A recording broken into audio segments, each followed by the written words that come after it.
Welcome to Achieve Wealth through value-add real estate investing. This is the show where the guru hype is banned and you get direct insights from commercial real estate operators. If you're a passive investor, this show can help you better understand investment opportunities. And if you're an active investor, the lessons from each episode can help you to become more effective in your own deals. Now, here's your host, investor and author, James Kandasamy. Hey audience, this is James Kandasamy from Achieve Wealth Podcast. Achieve Wealth Podcast talks to and interviews a lot of commercial real estate operators and focusing on a lot of discussion about value-add real estate investing. Today I have Neal Bawa. Neal Bawa is from Grocapitus, a commercial real estate investment company. He negotiates, sources, and acquires commercial real estate properties across the U.S. He has like almost 400 investors right now, total portfolio size of 1,800 units, in which like around 1,400 is multifamily and another 400 are student housing. And I would like to welcome Neal. Hey, Neal, welcome to the show. Thanks for having me on the show, James. Very excited to be here. Good.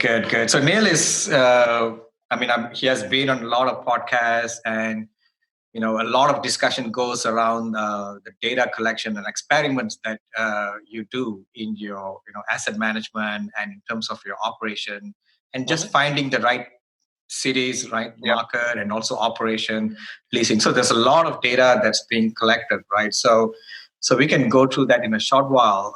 My question to you, Neal, in the first place is, why did you start collecting all this data? Well, I started collecting the data because I screwed up big time. Okay.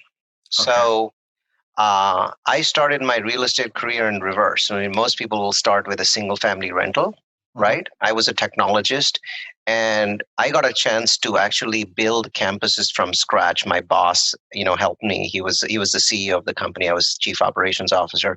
This was a technology education company and we were growing so much that we decided we were not going to rent offices from somebody. We would build our own campuses.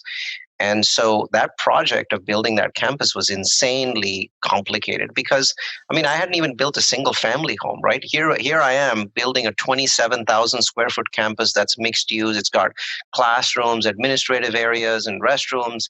And I had to learn everything from, egress and fire codes and, doors that lock when there's a fire and, ceiling heights, air conditioning, cooling, heating, and 500 other things, right, related to that. So it was a trial by fire. I learned very quickly and did that in 2006. And so, 2003, then again in 2006, and got very confident about real estate. I think in my mind, I got overconfident. And so I went and bought 10 single family homes in California, timed them correctly due to no, credit of my own. It was just, 2008, 2009, and got crazy confident. I thought I knew it all. The fact was I knew nothing and I didn't understand that. And so I went to Chicago and bought 10 triplexes and I screwed up really big time. I made massive mistakes. None of those 10 properties really ever made any money. And I realized just how little I knew. And because of that disaster, which basically was $1.5 million that got tied up for 5 years with no returns in the middle of one of the greatest, gain markets of all time, I realized that I needed to learn more. So I started collecting data about why those units never made any money. And what it came down to is that I was spending too much time looking at the rents and looking at the units themselves, and not spending enough time looking at the area quality, the quality of the tenant base, the demographics of the area, the income levels, job growth levels, the population growth. All of these demographics are mega factors that affect every single thing that we do. And they affect them in a way that's very difficult for us to ascertain. So it's almost like you're being carried along on a boat that's going somewhere at 50 miles an hour, but you cannot see outside the boat, right? That is the situation. That is the reality of what is happening. And so I started doing a lot of research and data collection.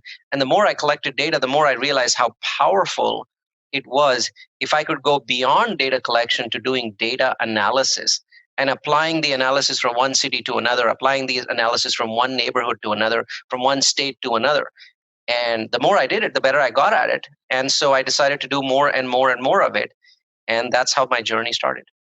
Yeah, I think demographic analysis has been missed by a lot of gurus out there who are teaching real estate investing, especially even on the multifamily side, right? People are just looking at numbers right now. And I think commercial real estate consists of two things. So one is the user and the space, right? Yep. And we are missing out the demographic side of it, which shows the demand, right? And I think that's where what you're talking about in terms of demographic, and also the what is the submarket demand, right? What is changing over there? What's the crime rate?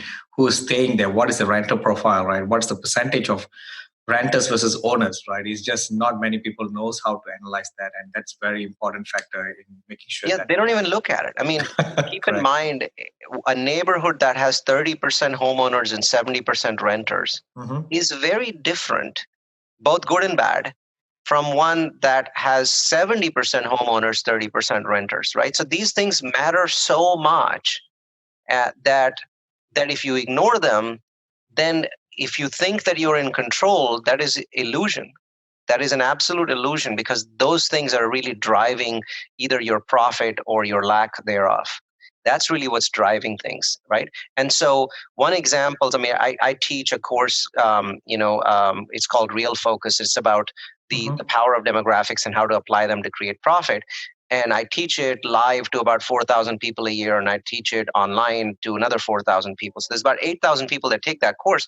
And one of the examples that I like to give people is this. One of the most common statement, in fact, it might be the most common statement of all in real estate, is that real estate is local, right? So you hear that all the time. Real estate is local. Well, actually, real estate is not local. James, real estate is hyper local, right? So one of the cities that I use in my examples when I'm doing demographics labs for students is I talk about Columbus, Ohio. Columbus is a good city to invest in, right? So doing really well, population growth, job growth, income growth, all kinds of good things are happening there. So in Columbus, there is a small neighborhood that has a average median household income of $183,000, right?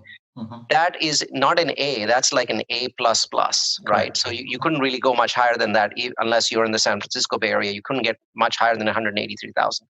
Now, the point is that 500 yards away from this neighborhood is another neighborhood where the median household income is not 183,000, it's not even 18,000, it's 6,000. Oh, okay. 500 yards between the richest neighborhood in Columbus, I think it's the second richest actually, and the poorest neighborhood in Columbus. That's how hyper-local real estate is. And if you don't understand how much that impacts you, obviously in this $6,000 income area, that's a condemned area. No one there pays any rent. Everyone lives there for free in abandoned buildings. To this $183,000 area where there's absolutely no cash flow, right? Because the income levels there are very high. There's really nothing available for sale. Everything's taken. Everyone there is rich. Single family homes that probably are like $1 million.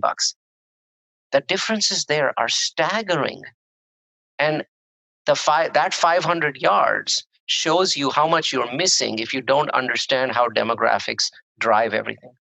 So, I mean, I definitely agree with you, because I've seen, deals in the hottest market in the country, and people just talk about the city, right? But they don't talk about the submarket itself or the particular location, right? So how would you go about defining the boundaries of where you want to define the demand for a specific deal?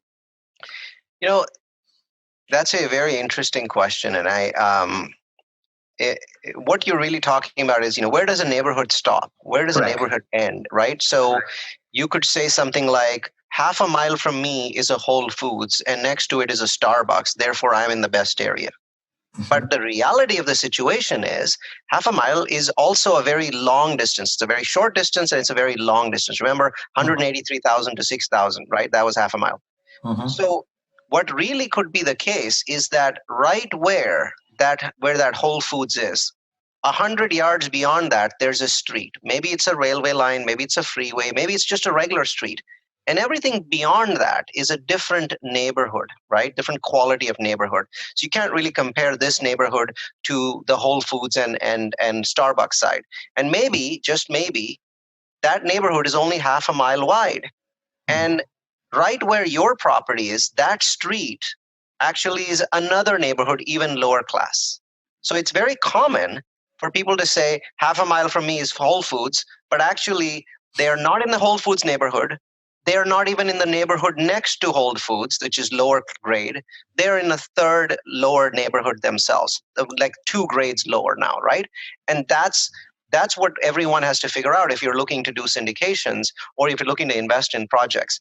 How do you figure these things out? There's many ways to figure them out, to figure out where neighborhoods start and where neighborhoods end. I use paid tools, so we'll talk about those, and I'll also give you some free tools. Neighborhood Scout is the best neighborhood tool I've seen. I've seen many of them, but neighborhoodscout.com allows me to do 2 things. It allows me to basically plug in an address. So it could be a 200 unit property. I plug in the address.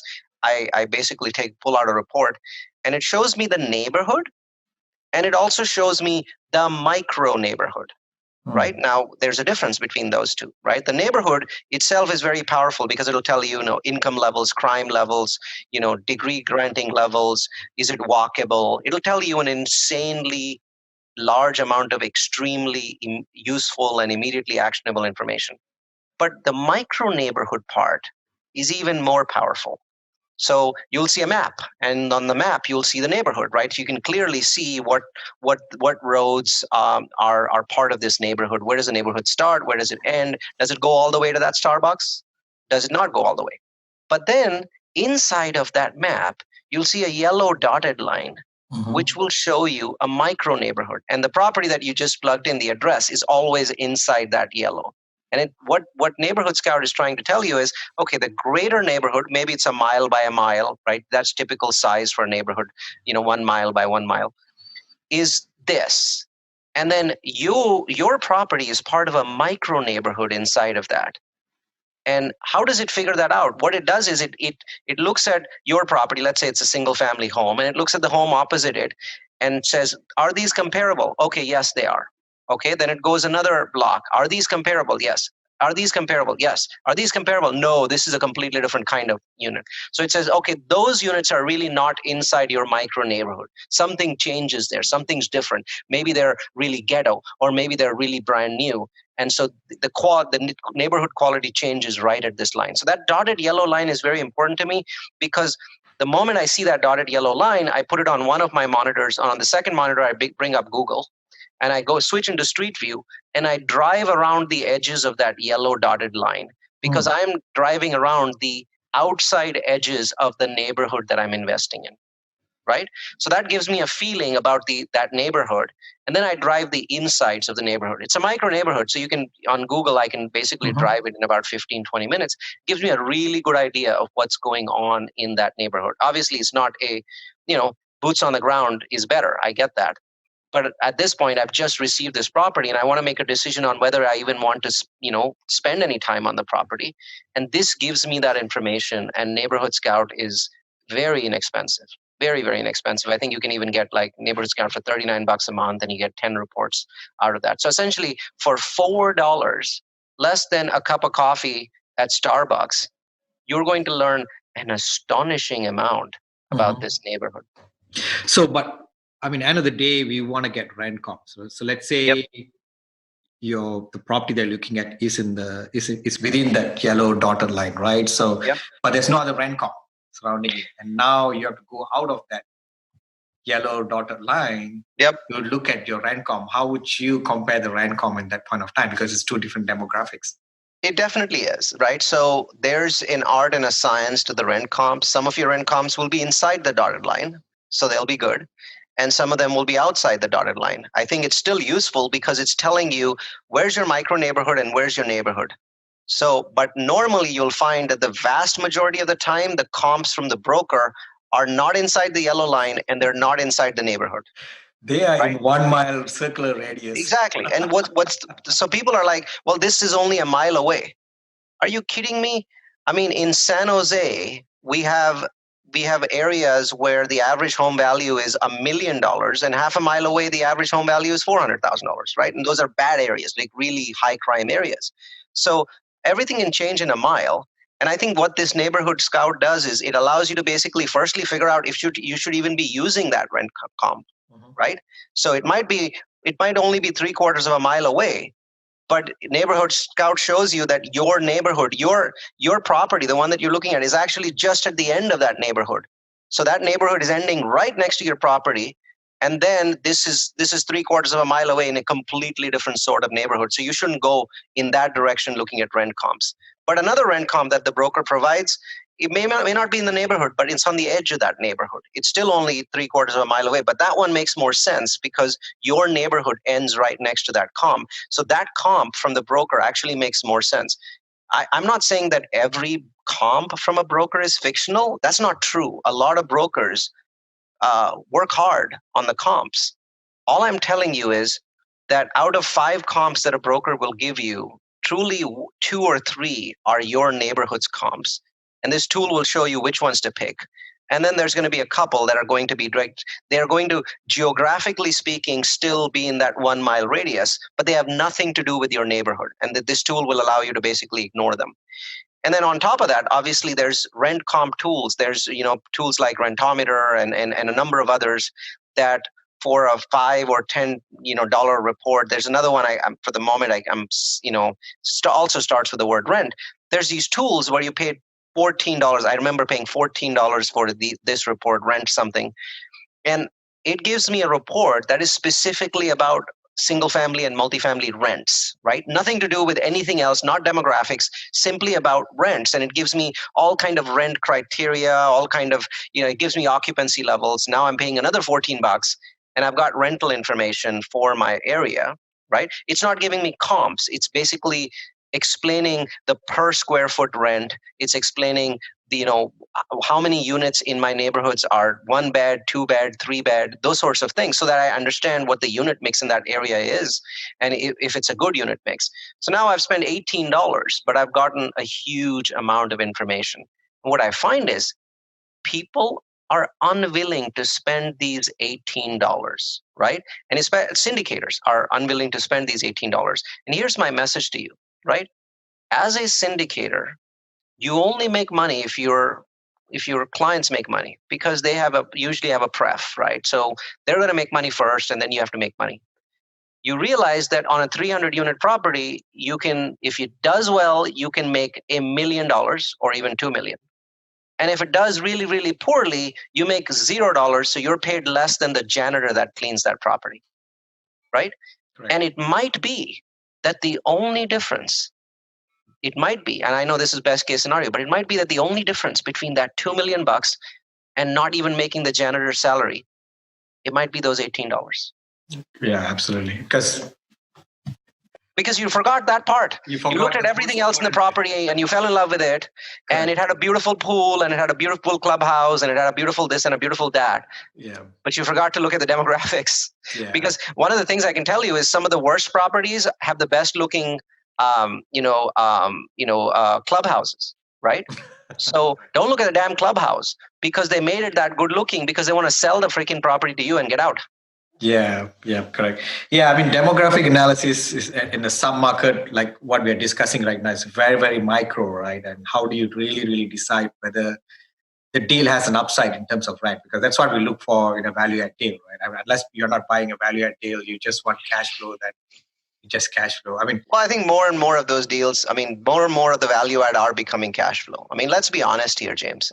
Nobody that I know of, no syndicator that I know of, is able to drive up rents as much today as they were, 2 years ago. Yeah. And certainly not as much as they were 4 years ago. So I think that, true value add is becoming less and less available. Mm-hmm. Even the deals that are full value add, where we say, okay, we're upgrading 80% of the units. I get that technically speaking, if you're upgrading 80% of the units, that's a full value add. But I would challenge whether all 80% of those units would receive $150, $200 rent bumps. Some will, some won't. The market is changing, the environment is changing. There's only a certain number of people in that neighborhood that can afford to pay that higher rent. And as you rehab more and more and more of the properties in that neighborhood, it becomes difficult, more and more difficult to achieve those rent bumps. So I think more and more people are doing light value add. At least that's where I'm seeing the industry moving to. Oh no, even myself, I've moved from deep value add 2 years ago to lighter. I mean, I still do value add, but it's no more the deep value add I used to do. And just because I'm doing more agency loan nowadays, no more bridge loans and all that, right? Just because of the market cycle. So I think that's wise. That's really wise because we have to be cognizant of where we are in the cycle. correct.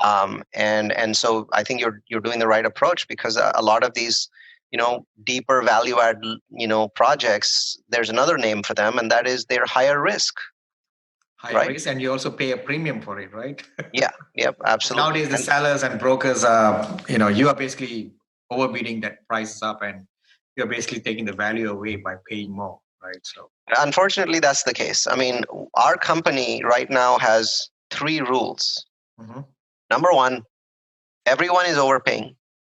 Number 2, everything we buy, we've overpaid. And number 3, if we don't find new ways of adding value to the property after we buy it, we won't hit our pro forma. These are our 3 fundamental rules today in everything that we do. And none of these rules existed 2 years ago. Got it. So coming back to the sub-market analysis, right? Because I think you have talked about a lot of CTA level analysis in a lot of other podcasts, so I don't want to repeat that again here.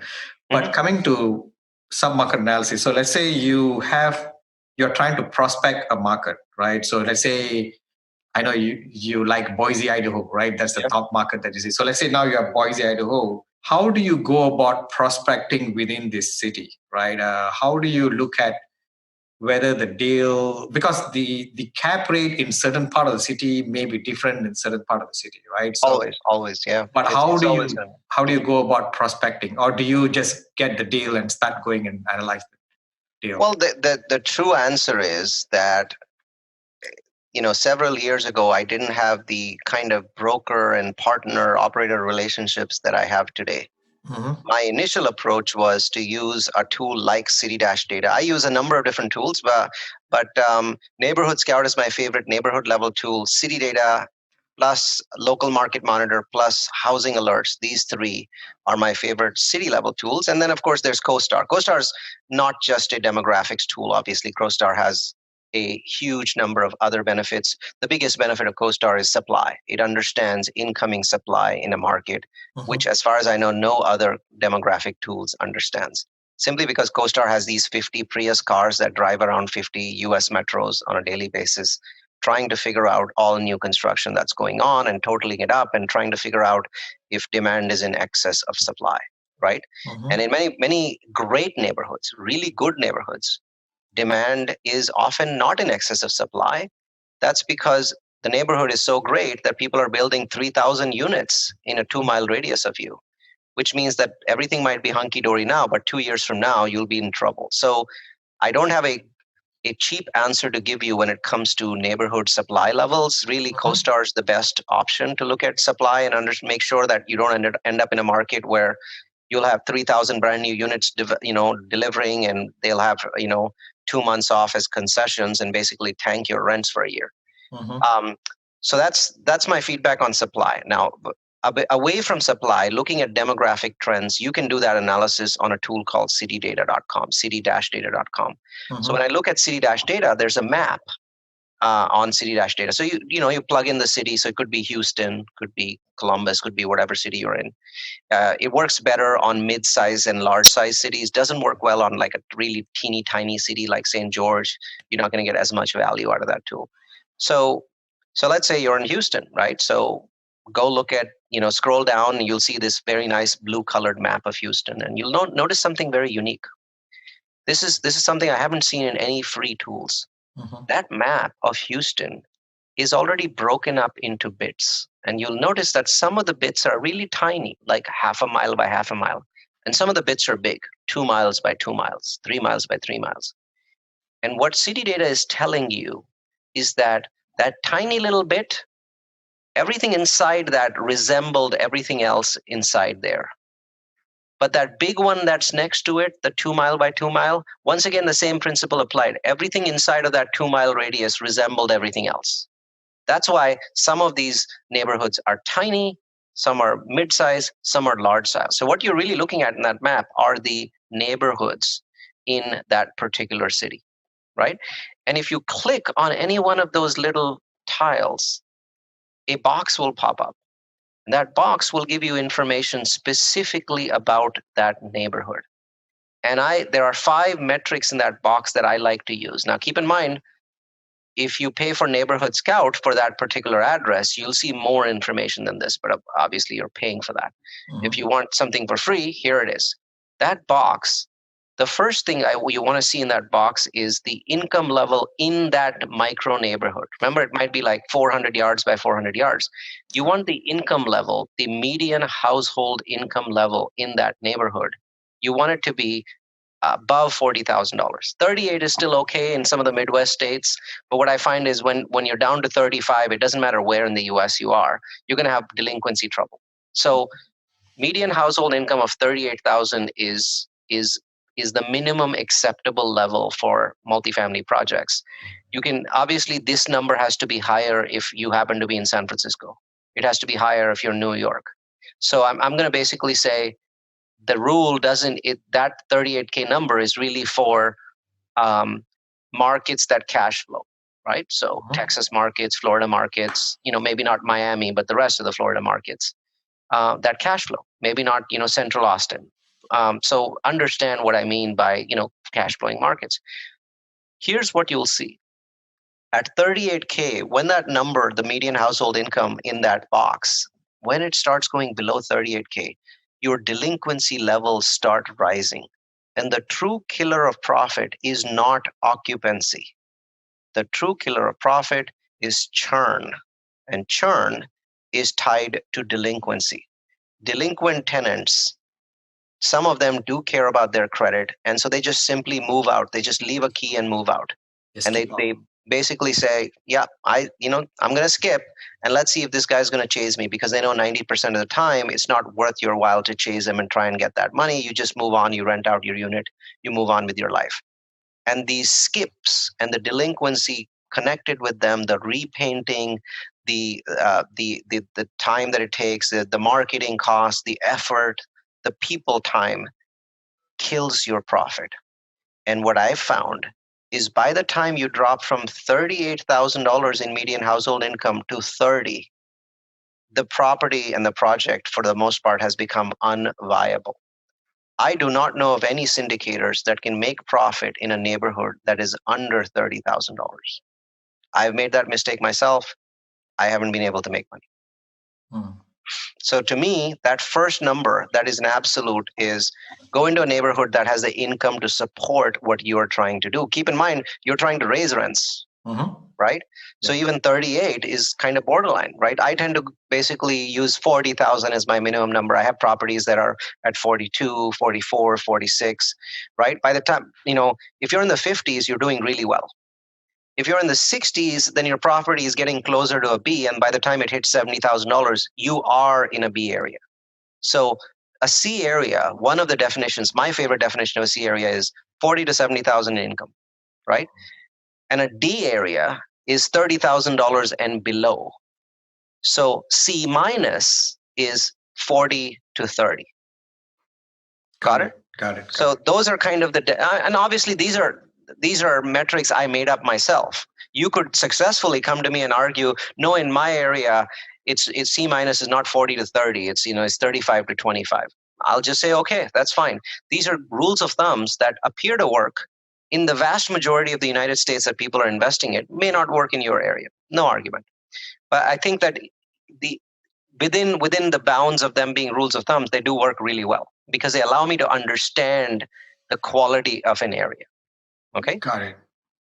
There are states that have lower delinquency. Utah, for example, for cultural reasons, you can go a little bit lower than that simply because the 10% of their income is going to the church, right? Everybody in Utah are very religious people. They contribute 10% to the church, which means that when they do get in trouble, the church helps them out, right? So many times in Utah, you can have low delinquency even in markets that are under 35K. So that's a cultural issue, a cultural benefit that they have, but it doesn't necessarily apply to most parts of the US. So that's the first thing that comes up in that box. Remember, we're in city data, we're looking at the blue map, we're looking at the tiles, and we're clicking on them, and a black box comes up. Well, the first thing there was income. The second thing that comes up on that box is the poverty level, right? It's very much tied back to the income. And poverty level, you want to be below 15% as much as possible. If you can be below 10%, you're going to do really well. But 15% I think is acceptable. And if you don't mind taking more risk, if this is if you're a new syndicator and you really need to get going, then maybe 20. But I can tell you, if that number is 30, you can't make money. It doesn't matter how high the rents are. It doesn't matter how many units have been bumped up by the previous guy, and they have $200 in rent bumps and $300 and all that wonderful stuff. It doesn't matter. At 30% poverty levels, you cannot get 12 consecutive months of rent from your tenants. So would you recommend, I mean, I know that's the job of the active sponsor when they find deals, right? So even the passive investors should go and look at deals that... Why not? Everything I told you, if you take this podcast, and it's going to be on James's website, you can go refer to it whenever the heck you feel like, right? Yeah. So it shouldn't take you as a passive investor more than 10 minutes. Right? Yep. The rule still applies, right? And keep in mind that a lot of Class Cs are going to be borderline on this. So don't expect that good syndicators are really buying properties at 5% poverty levels. If they at 5% is not a good deal. At 5%, that's a Class A area, and your syndicator is not going to make you any money. So there's no problem with it being borderline. You just don't want it to be too far from these numbers that I'm giving you. Correct. So let's say you get a deal today on the neighborhood that meets all your criteria, right? Poverty level, household income, and all that. So how would you go about underwriting that deal? What's the first thing that you would look at? Well, I look at the numbers at the same demographics numbers to determine what my delinquency numbers are going to be, right? Because I find that I can raise a property's occupancy. So there are certain levers that I have that a typical syndicator doesn't have. Syndicators don't have marketing teams, right? Their syndicators basically have a property manager, and that property manager might be good at marketing or bad at marketing. They're typically bad, but they're never excellent, right? So we basically decided early on that extra value add that we have to add in, that no one else is adding in, is marketing. And by marketing, I don't mean investor marketing, I mean tenant marketing. So for every property that we have, we're actually adding more leads on top of what the property manager is generating. For some properties, it's 30% more than they're generating. In other properties, it's 3 times more than they're generating. So if they're generating 1,000 leads a year, we're generating 3,000 leads a year and giving those leads to them. So I can basically move the occupancy numbers up, and I'm very confident about those. So I go back to delinquency. So I look at the delinquency of that particular area. Obviously, CoStar gives you delinquency numbers, so that's very good, useful information to have for that particular neighborhood. The other thing that I like to do is, and this is not always available, is you can get bank statements from friendly sellers. Not every seller gives it to you, but some do. And one of the nice things about the bank statements is that some previous property managers have basically put all the money in in one check. But most of them actually put the money in every few days. So they collect the checks and then they go to the bank every day or every other day and they put the checks in. So to understand what the quality of the tenant base is and what they're capable of absorbing in terms of rent hikes, simply look at the checks to see how much of the money is coming in the first 5 days. How much of it is coming in the next 5 days? How much of it is coming in the 5 days after that? Then the 5 days after that? Then the 5 days after that? They might be saying that my delinquency rate is 2%. But what if their delinquency rate was 25% on the 15th of the month? Right? Well, that kind of area where you still have 25, 30% of the rent hasn't come in on the 15th, you have to be careful about not being over bullish on how much you can really raise the rents. There's a limit in that market, right? It may not be $200. It might be $120 that you can raise. And accordingly, you want to also cut down on your rehab budget, because your rehab budget can be $6,000, it can be $8,000, it can be $12,000.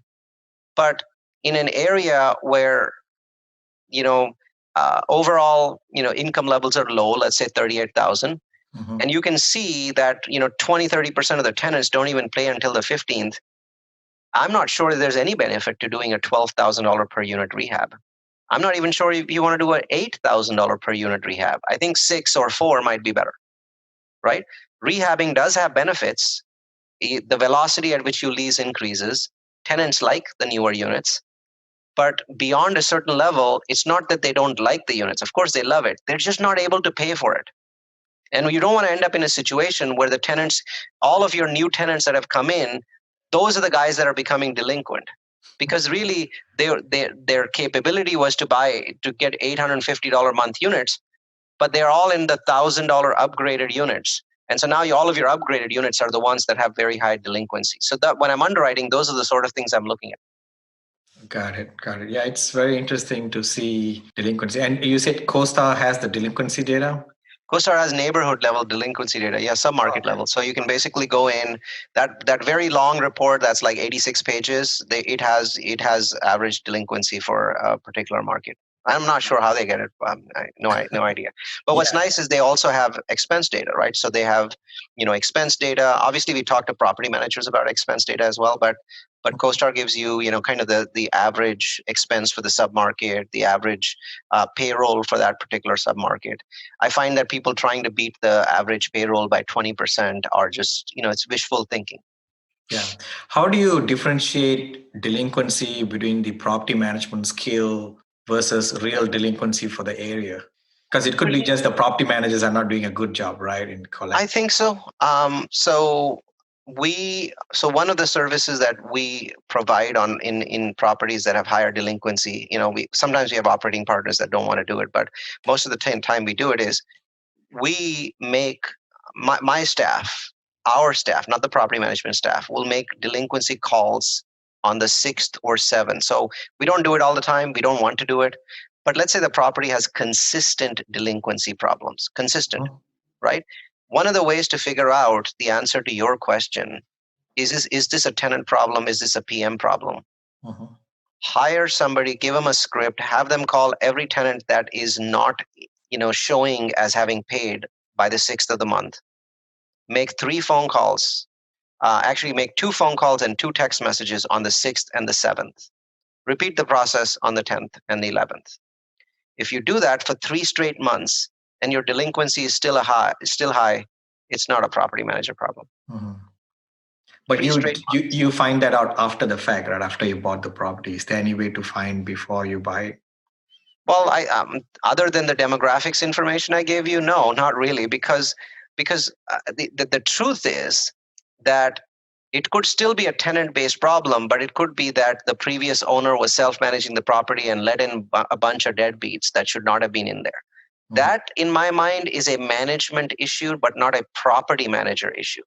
Mm-hmm. And that's also an opportunity. You bought this property because you think rents can be at $1,100 with low delinquency. Right now, they're at $900 with high delinquency. Okay, maybe the guy just let in a bunch of deadbeats, mm-hmm. right? So you can ask for credit reports of the last 25 people that have been put in. What was the actual credit reports? Some owners will give it to you, some won't.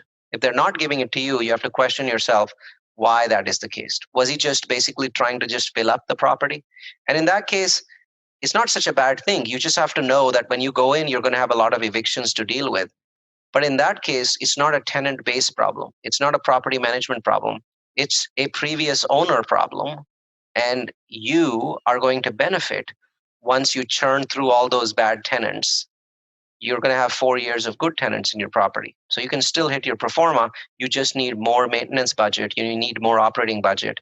And you need your investors to be a little bit more patient because your first 12 months are going to be very rocky. Yeah, absolutely. So I'm sure you have seen a lot of financials when you're underwriting a deal, right? So mm-hmm. Is there any dirty secrets by sellers that you have found from the financials, or when you walk the unit and see, they are tweaking these numbers here to make the property more appealing to the buyer? Well, I mean, everybody has their own stories about these financials, right? So the one that I find that is fairly common is that if you're going into a property, you want to be able to tell during your due diligence, right? Don't do this during the contract negotiation, not a good idea. But during your due diligence, you basically call them and say, hey, we'd like to talk to a bunch of your tenants, right? And you randomly always pick a bunch of tenants to talk with and make sure that there's nothing shady about their rent, right? So you have a tenant that's at $900 and everybody else is at $800. Let's pick that tenant. Let's talk with him. Let's make sure that there isn't some side deal where that tenant actually is paying $900 and is being reimbursed $200 in cash. Has that happened? That has happened, not in a 250 type unit type property, but in a 70, 80 unit type property. Basically, what had happened was all the new tenants that had started in the last 4 months were all receiving cash back, right? And I think there were 12 tenants, and between them, $2,400 a month of artificial rents were created, which is $2,400 a month is $30,000 a year. $30,000 a year at 6 cap is basically $480,000. So that $480,000 for the seller was created by him negotiating direct deals with those 10 people and giving them $200 kickbacks. So his cost was $2,400 a month for 3 months, and his profit was $500. Wow, I never heard that. That's really sneaky, right? So very sneaky, but you think about how much of an incentive the guy has to do it, right? Technically, it's not illegal, by the way. So it's not illegal?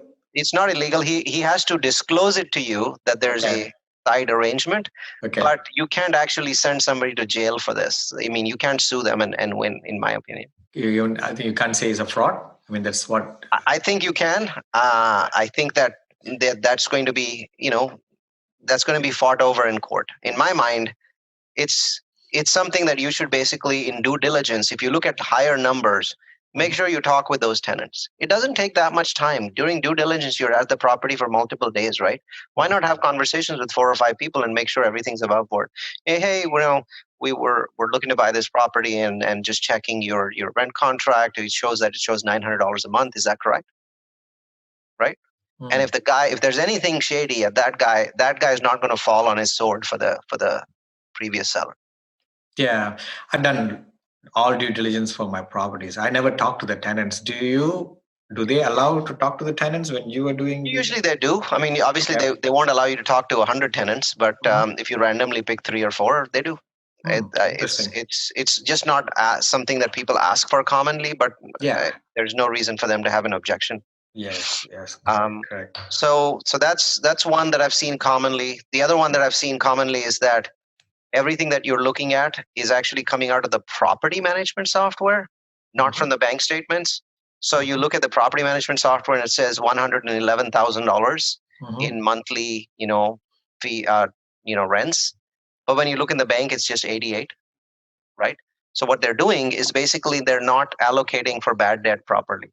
And they're saying, oh, I'm sorry, it's just, we have this line item in our, this is the way that our property management, blah, blah, blah, blah, blah software works. What they're trying to basically say is, oh, I'm sorry you caught us, but we're going to try and explain it away as some idiosyncrasy of the way our property management software works. But, we didn't actually make 111 that month. We only made 88,000. Right. Wow. So I think reconciling bank statements to what the property management software says is very useful. It also gives you, they may not be trying to screw you over or anything. So the difference may not be 88 to 111, might be 88 to 91, but it still shows delinquency in that property. So have you had any of these cases and you backed out of the contract? Yeah, I have. Okay.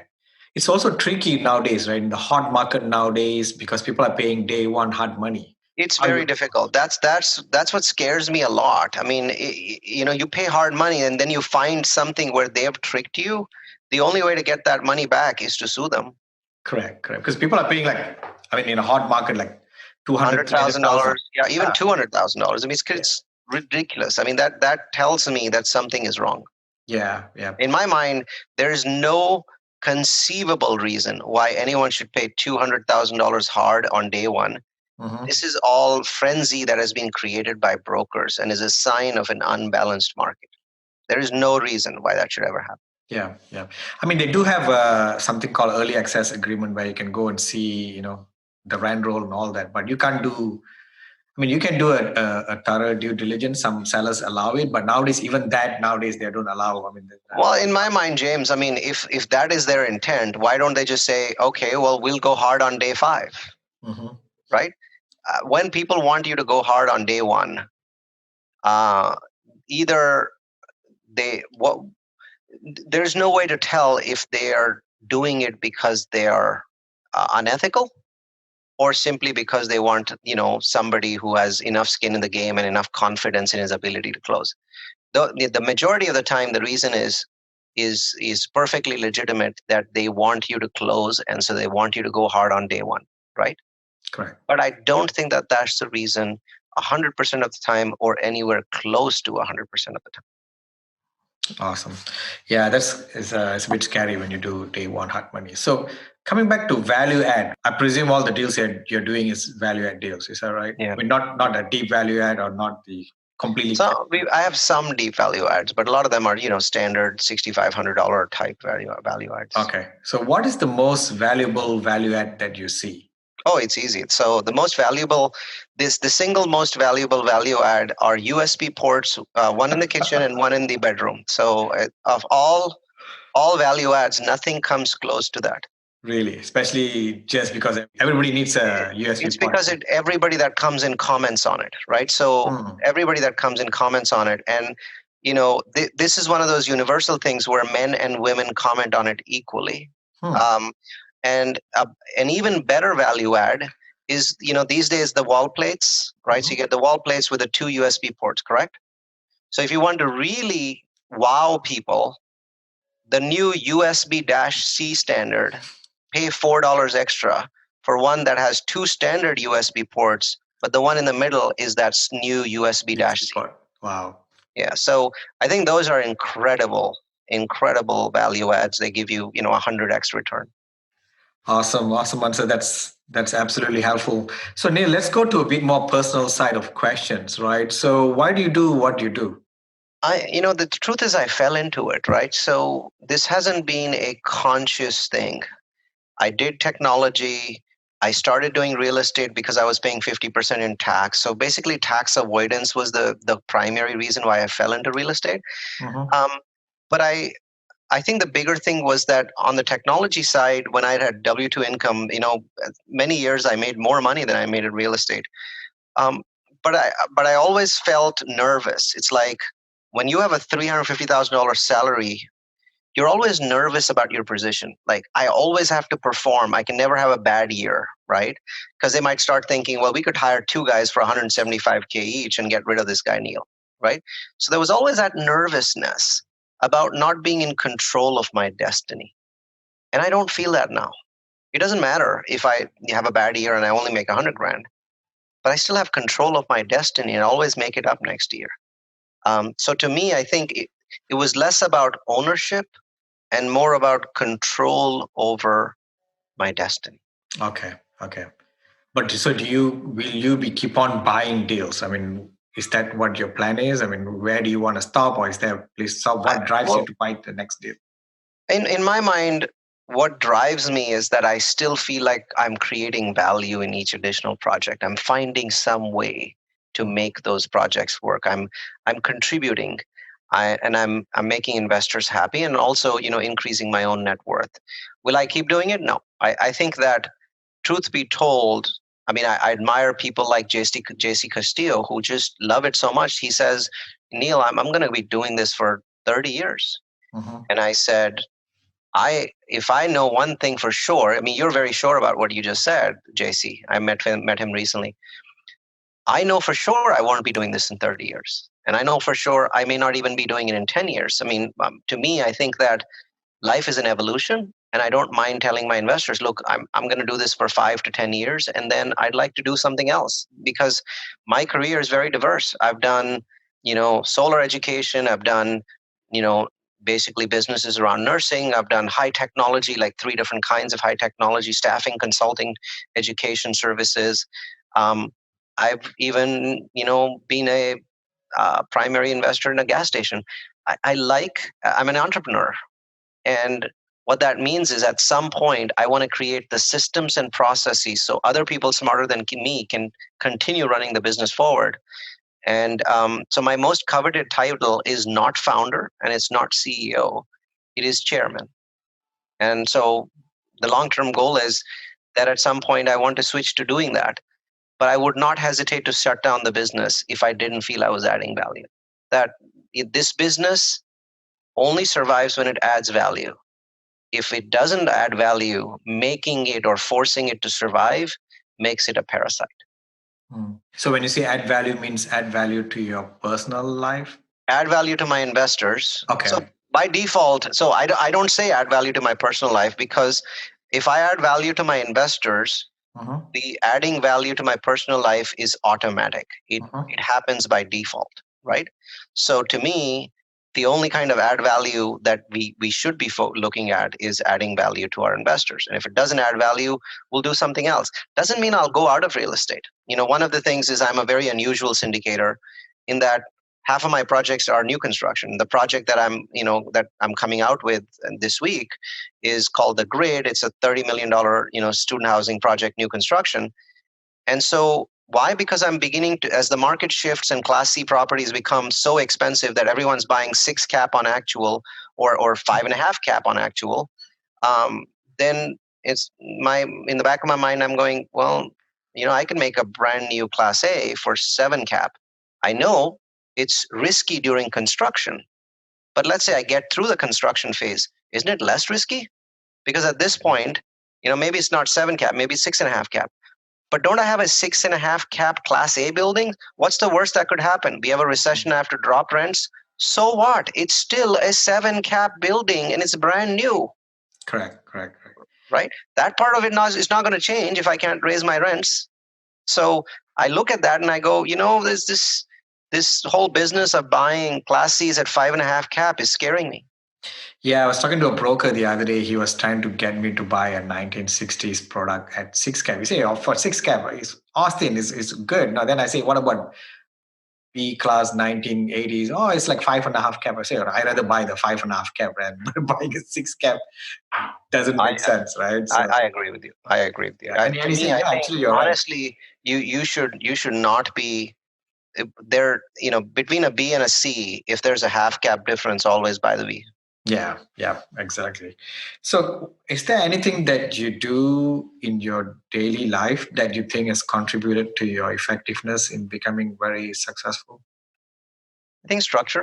I'm a robot that has some human characteristics, and I like being a robot. I'm extremely structured, absolutely structured all the time, and I feel that it's difficult for people to tie themselves to structure. That's a very hard thing to do because we feel like we are losing something about ourselves. We feel like we're losing a part of our humanity. What I've found is that it's actually the reverse. I'm very structured. I start my work, I work with an extremely high intensity, and then I stop. And when I stop, I completely stop. I have nothing to do with work because I make sure that every second of those 11 hours or 10 hours that I work really count, right? And to me, I think that makes me have a significantly greater output than some other folks. Got it. Any advice for newbies who want to start at multifamily? Yes. Right now, be careful. I think that please understand that while there is no crash on the cards, I don't believe in all this nonsense about prices going down 20%. People say that. They clearly don't understand macroeconomics. But you are buying at the peak. This may be a peak that is sustained for a significant amount of time due to the fact that we've got, basically it's very difficult for prices to come down because of macro reasons. But you're certainly not going to see the kind of all ships rising effect that we have seen in the last 5 years. You're starting now. Please do not apply the past to your present. This is a tough time. It's going to be very hard. If I was starting today in 2019, the 2013 version of me would advise the 2019 version not to start. That's how frank I have to be. If you're starting, that's fine. But I think you should be cautious and be aware of what kind of environment you're in. Got it. Well, Neal, thanks for coming to the show. Can you let our audience and listeners know how to get hold of you and how to find you? Sure. I think the best way is through education. I'm an educator. I connect with people through education. I have a portal called multifamilyu.com. That's multifamily followed by the word u.com. We have about 50 webinars that we do every year on multifamilyu.com. We archive all of them. They're deep dive webinars. They're very different from podcasts because there's a lot of displayed content. And tens of thousands of people attend those webinars each year. So that's probably the best way to connect with me. I don't mind people having my direct email address. My email is Neal, that's the Irish spelling, Neal, Neal at multifamilyu.com. So you connect with me. I also connect with people on Facebook. I think I have about 10,000 people connected with me on Facebook. And then multifamilyu.com. If you want to learn more about demographics, I have a free course. It's at udemy.com, udemy.com/realfocus.